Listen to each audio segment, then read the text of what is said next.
आपण पाहताय महाराष्ट्र खबर न्यूज। या बातमीचे प्रायोजक आहेत Shri Ganesh jewellers and Saraf production Pune.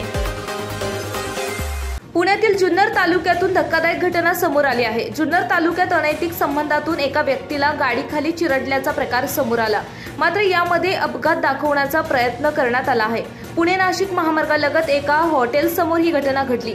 Shabir Qureshi असे या घटनेत मृत्यू झालेल्या व्यक्तीचं नाव आहे। हा सगळा प्रकार सीसीटीव्ही कॅमेऱ्यात कैद झालाय। पुणे नाशिक महामार्गालगत एका हॉटेल समोर शाबीर कुरेशी हा व्यक्ती दुचाकीवर बसलेला असताना पाठीमागे भरधाव वेगाने आलेल्या कारने दुचाकीस्वाराला जागीच चिरडले। यामध्ये त्याचा जागीच मृत्यू झालाय। हा सर्व थरार सीसीटीव्ही कॅमेऱ्यात कैद झाला। आरोपी अभिजित सोनवणे याला नारायणगाव पोलिसांनी ताब्यात घेतलंय। हा सर्व प्रकार अनैतिक संबंधातून बदला घेण्यासाठी केल्याचा नातेवाईकांनी आरोप केलाय। या प्रकरणी नारायणगाव पोलिसांमध्ये तक्रार दाखल करण्यात आली आहे। आपण पाहताय महाराष्ट्र खबर न्यूज। या बातमीचे प्रायोजक आहेत Shri Ganesh jewellers and Saraf production Pune.